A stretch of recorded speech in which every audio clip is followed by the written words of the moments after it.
My humble respect to Guru Mahan, Guru Piran Sangran, Guru Piran Nyo, fellow Nyanis. Hope all of you have had a good day today. I'm going to today continue with the final aspect of this Mahan's teachings of the humans and the evolution of humans. In the last class, I spoke about the technological revolution. We went through, the human species went through various changes. We as Homo sapiens, went through various evolution. And much of it is because of the challenges, the environmental conditions, and so on that made genetic changes within us that transforms, our brain and the way our senses and the way we think. So there was an evolution that transformed the brain patterns, our thinking, our thoughts, the way we strategize, and so on. So there was this learning that was taking place, and that was passed on generation after generation in our genes, in our DNA. And we see that, not only physical things that we inherit from our ancestors, but we also inherit, a lot of the, the way we think, the way we do things. So there is an element of nature, which is, we have this lineage that we come through, and also we have nurture, which is the environmental condition, and that what we call, endogenous. They are interrelated to each other. And so whatever we do, we pass it on to the next generation, and the conditions that they are going to live will also have an impact. So, but also, our thinking also derives the type of environmental conditions that we create ourselves. So there is a synergy between the two. And that is what we saw. And I touched on the last time on the technological revolution. We as a species have been very, very successful in, developing, surviving and so on. And that is because we had this remarkable leap in creating languages. And we're able to pass on information over time. In that process, we developed many learning tools. Technology is one of them. And science and technology is one of the greatest gifts that human beings develop to help them progress very, very quickly. And we have all the, amenities to support better quality of life. We were able to overcome various diseases, various calamities, and so on. And interestingly, we have evolved so much that we now understand the basis of life. We know what makes up life. We also know the structures, the building block of life, and more importantly, to be able to go in and not only understand, but also make changes and transform. We can even create the conditions for life. So, we see that couples that cannot have children, we know that today technology enables them to have children. The same thing, we are starting to see a lot of technological developments, not just mechanical, but also biological and genetic, that we can now go in and make changes or snip certain parts of our DNA using various technology to overcome what we call genetic diseases and hereditary diseases and so on. So we can actually do many things because of the evolution of our own learning. With some of the good things, we also have some of the negative things. And we see that some of the technology could be abused or used for the wrong reasons. But whatever said and done, I think we as a species have been evolving, and we see that new areas of studies have emerged.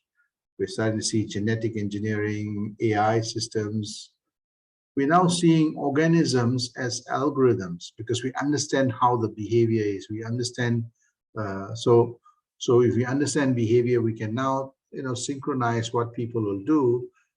As a matter of fact, all of us have an algorithm, whether you knowingly, if you know, whether you know it or not. The moment you wake up, there is a pattern that we follow, right? Some of us have a drink, or we meditate for a while, or brush our teeth. So every day, if we record that pattern, we can see that there is an algorithm to our lives. And when that algorithm is disrupted, we get uneasiness and so on. So we're starting to see scientists starting to study human beings as algorithms. So the moment you put it down as algorithms, then you can start tinkering and modifying and so on. And you'll see later on, I'll talk about even Mahans and others, great saints, understood this. All our behaviors could be codified at algorithm, which means that we can then start managing it and modifying it and refining it to achieve the outcomes that we want. So this is a major breakthrough that we see, that human behavior, human mindset could be codified as algorithm. And we're starting to see this new developments where we are starting to see robotics. We're starting to see half human, half robots that are starting to emerge. We're starting to see that, people who did not have limbs can now have mechanical limbs. People who, could not see before can have mechanical eyes and so on. So we're starting to see that hybrid, as how we saw in the earlier nature's engineering that took place from Homo erectus to hominoids to Homo sapiens, through our own, scientific and intellectual elevation, we are now evolving to becoming half human, or what we call hybrid robotics, humans. I think in the next 50 to 100 years, I think we'll have got rid of heart diseases because we'll have artificial hearts.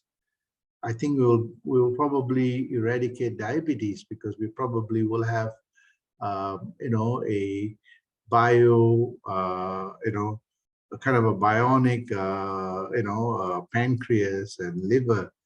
And very soon, that I think in 100 to 150 years, we probably will, even the brain would go through major transformation, having various, AI systems guiding us. So this is because of, our understanding of our own human behavior. So the question we want to ask is that with all these developments, are we happier, right? And the answer is that on average, most people are not very happy, in spite of all the developments.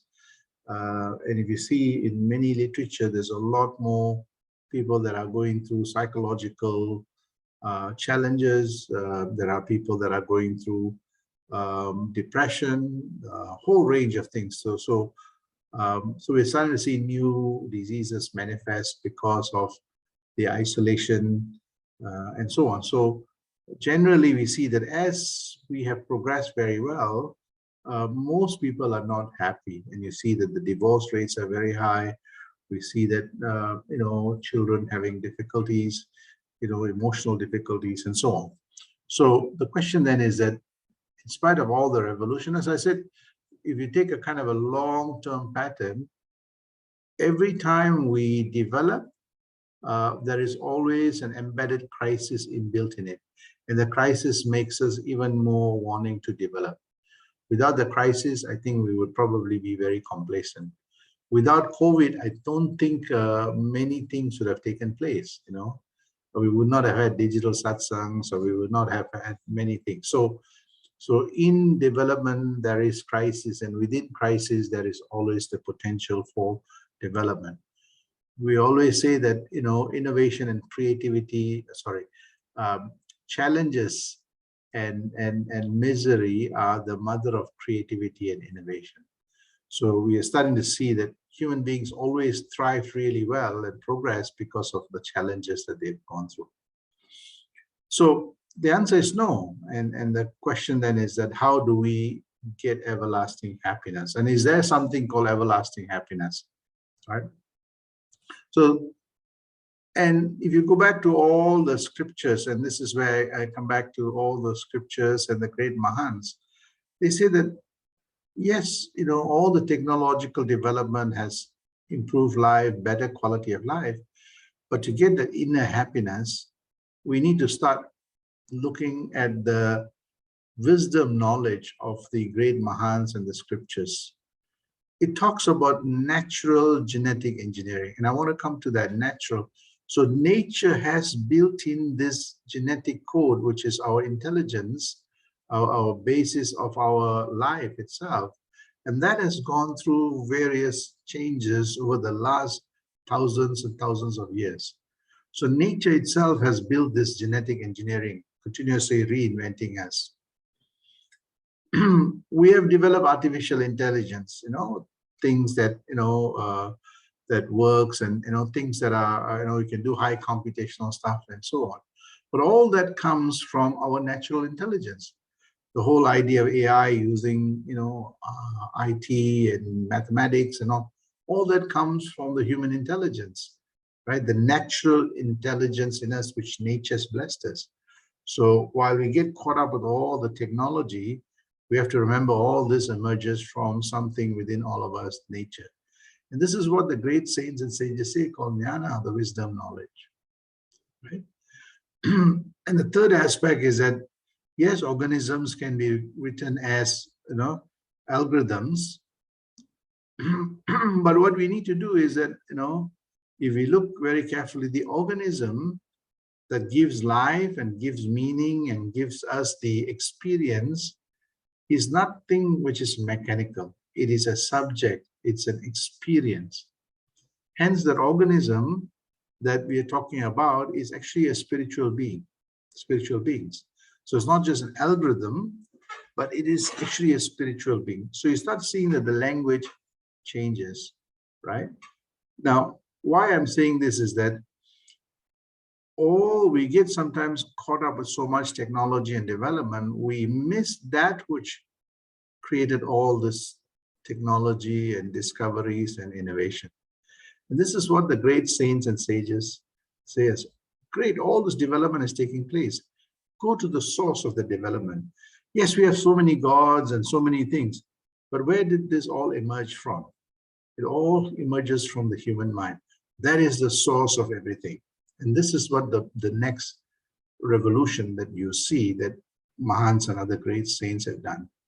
So the whole idea is, how do we attain that?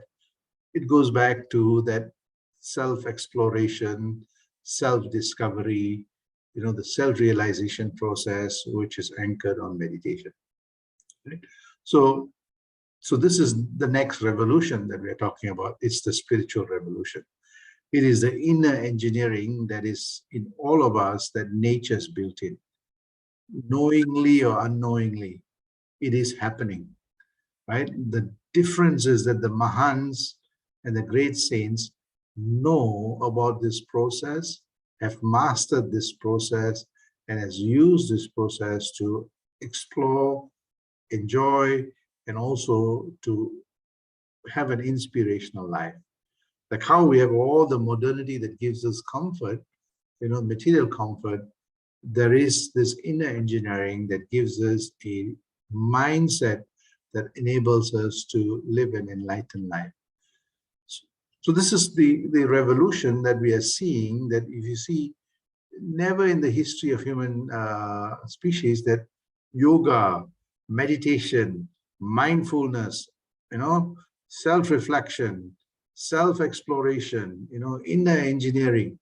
So we are starting to rethink the basis of life. It's not just technology, but the source of all this emerges from somewhere within. And through this process, we understand our own human body. We understand how the processes of the human body, we understand all our organs, we understand our mind, what's happening in the mind, we understand why thoughts are happening. So using the same tool, we started to, instead of look at the laboratories outside us, the experimental fields outside us, to look at the scientific pursuit outside us, these great saints have said, hey, let's transform our body and our mind into the laboratory and the experimental field, and that, discover using the same tools of inquiries to understand who we are. And through this spiritual revolution, we see that we understand life better. We understand that our life has several things, multiplicity. We have 5 senses. Before we looked at the equipments outside, now we are looking at the equipments that we have in the body. What we are seeing, is it real or is it something else? So this whole spiritual revolution is actually a self-exploration, exactly what scientists have done. Like how you have the scientist that does experimental physics and all those thermodynamics. We also have scientists that explore the human mind. Some use, scientific tools, others use, various methods to discover. So we see that, we understand how our senses operate. We understand the 5 senses, how they bring in information in us and how they imprint that information in us. We have 5 things that are coming to us. It gives us 2 important experiences, either sukha or dukkha, right? So it's a continuum. Sometimes really, really sukha, sometimes really, really dukkha. But between them, there is a kind of a continuum of the intensity of both sukha and dukkha. So these great saints and sages say, the mind then oscillates between sukha and dukkha because of all this experience that we are getting, of the material world. So this spiritual revolution is the exploration of our senses, our body, our mind, and how we form thoughts, how thoughts impact us. And this is the whole process of introspection, contemplation, reflection, meditation. It's not about outside, it's about us and how we view the world, how we experience the world. That requires a tremendous amount of pursuit like any other scientist. So in that process of understanding the multiplicity of the universe, it imprints duality on us. So the multiplicity state actually imprints the duality, which has got a continuum. And that's what most people bounce between. Either we are very high, very very nice feeling, or we're down. And we oscillate every moment. We oscillate, and most of our energy is spent on that, trying to ride that oscillation, right? So we see that, and we can even measure that oscillation, how much waves that we generate in our mind. For some people, it's like tsunamis, and other people are more calmer, right? So then the question is that this is where the Mahans come in. They say, great, all my life I've been, going through this turbulence, the samsara life, and the time I wake up to the time I sleep, I go through this phenomenal, I've got to ride the current. Someday the waves are higher than other days, right? So, and this is where great saints, by doing this, we really don't appreciate life in its fullest. We don't understand who we are. We get caught up in all this turbulence. And we say, look, how do we bring this to a sense of understanding and calmness? And this is where this meditation is really important. Various techniques, like how scientists develop different experimental techniques, methods, they validate it, they test out the hypothesis and try out in many, many experimental, testing out, and then validate it. And once they got it, say, this is what works, right? In that same way, the Mahans and the great saints, they try out different techniques. They use mantra yoga, all these different yogas to be able to create that calmness and the coolness so that you don't keep riding that waves. You experience it, but you're not perturbed by it. And this is where bringing that duality to the singularity, that oneness. And this requires meditation. And in this case, Mahan's case, he used the Kundalini yoga method to understand the base of life. Kundalini is life force, understand it, experience it, manage it, and use it effectively to create a beautiful, calm, serene, quietude mind. In that quietude of the mind, when the mind is not impacted by all the thoughts, the mind is not wasting its energy, the mind's neural pathway builds greater bandwidth to understand, experience, and be aware of things. And that's what gives us the awareness. All of us can get the awareness, but all our neural pathways so preoccupied with so many thoughts, so violent thoughts, so tsunami-like thoughts, right?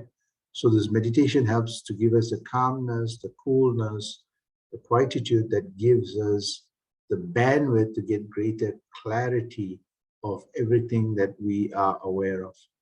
So this is what that science, spiritual revolution is. It's not about outside.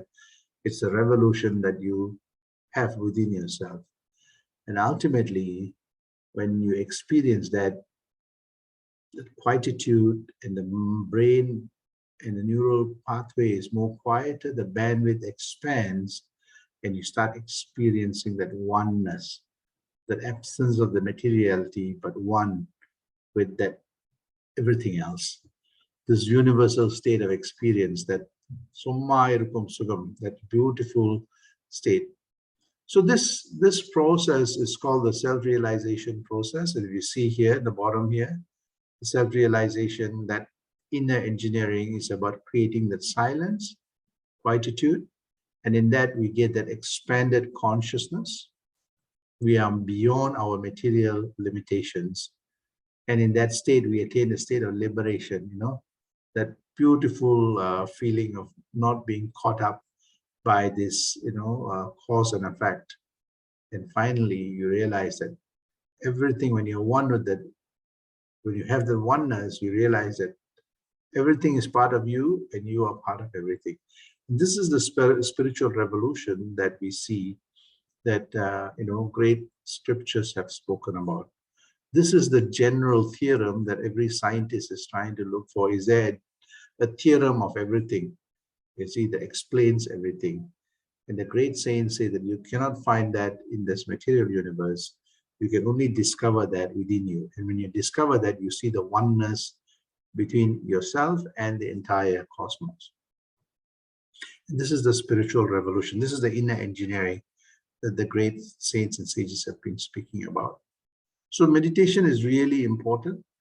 That introspection, contemplation, reflection, this is the next revolution that we as a species are evolving. We've done all the changes in the environment. We have done changes to our body. We've got mechanical parts that can keep us alive. We have vaccines that help us overcome, for various viruses. So we've done everything biological, and we'll continue to do that. But the next frontier is actually the exploration of the human mind, which, we are slowly now starting to decipher and understand the power of the human mind. And for that, meditation is very, very important. It is the science that helps us to understand our own self. It's very similar to the science that we study in school to explore the universe, material, external universe. Meditation is the science, or yoga is the science of understanding that spiritual universe in all of us. So we see that when we do that, we acquire our spiritual compass. The mind is much more sharper. The mind knows what to look for. The mind is guided not by frivolous thoughts. The mind is focused. It discovers its own spiritual compass. It understands religious teachings, the bhakti. It understands, the philosophies that underpin it, what is real and what is unreal. It helps to discover. It uses the knowledge of rational logic, scientific and empirical basis to test the spirit and the material world, to see how, the mind that is anchored on the spirit is impacting the material world, and how the material world impacts the mind and the spiritual realm. So this requires a spiritual pursuit, which is experiential, experiencing the subject in its full manifestation in this material world. So we see that through the many years of practicing meditation consistently, your mind which is so focused outside, starts discovering its own spiritual compass. The moment we discover the spiritual compass, our journey inwards become more clearer. Very similar to an explorer who has discovered the magnetic field of the earth and the compass and the relationship between the two, knows how to navigate this material world, migrate to different places. In that same way, when we discover our spiritual compass, we know how to navigate back home. That home is actually the spirit, that samadhi state. So this is the next revolution that we see, that we experience this. So what we see then is that we see in this context that meditation helps us to discover that spiritual compass, and something very interesting happens. That when our mind starts, exploring and understanding its full universal perspective, our thoughts changes, our speech changes, and our action changes. That is because when our mind's DNA starts changing, and you have to remember the mind, is anchored on the brain. And when the mind's frequency changes, it changes the DNA of the brain. And there are some very important glands that are there in the brain that controls everything in our body. The pituitary gland, the pineal gland, all those glands start, becoming more and more harmonized. It impacts the blood chemistry. It impacts the flow of our blood. It impacts the chemical compounds in our bloodstream. And we start seeing that our body, our senses, and others become more and more refined. So as we meditate, we see that as our spiritual compass takes hold, we see that our neural pathway becomes more deeper and more, like super highways. We see that we understand life better. By understanding life better, we are able to manage our thoughts and our experiences better. We're less perturbed or impacted by the things around us. We become more and more universal and transcendental. When that happens, we start seeing that, our worries, things that knots in our brain starts disappearing. And we see that we become more happier. When we become more happier, we see that, our hormone levels and our blood chemistry starts changing. And that reinforces back, our senses become more refined. Things that we did not understand, could not see, could not hear, could not taste, starts become more and more profound. There's a change in the brain. The brain reinforces that, and there is a reinforcement that takes place. So we see that meditation enables us to discover the spiritual compass that changes the DNA within us, the DNA of the brain, that starts changing the DNA of the entire body, the blood, the chemistry within us. And we see that we have this happy hormones, the joyful hormones that keeps us always, even in the moment of challenges, that happy and joyful hormones kicks in. So never mind, it's okay, we will learn from this. So this is where the scars become stars, and impossible becomes impossible, and challenges become a foundation for new learning. And that reinforces our meditational sadhana, our mind, our brain, and that reinforces so we become better masters of our compass. That reinforces our DNA. So this is the spiritual revolution that we go through, that every time even the moments when I don't get the honor, it's okay, never mind, I'm going to sit down quietly and experience the world with a calm mind. Suddenly you get it. So as you start doing this over time, you see that your personality starts changing. You have something called Winsome Personality. If you're not sure what it is, go and look in the library what that is. A beautiful, nice personality that everybody wants to. It's like, like a magnet that you attract, because you permeate that positivity and the inspiration. And that's what, the gurus and the Mahans and the wisdom knowledge teaches us. See? So this is the spiritual revolution you have to create within yourself. As you do that, you see that the spiritual, like any other revolution, starts percolating and permeating in your home, in your office, in the communities where you are in, the people you're associating with, becomes more and more positive and inspirational. And this is the revolution that Paranjoti Mahan started, permeating to the world, teaching the world. And I'm so happy that I'm able to share this to you. Thank you very much, Sandosham.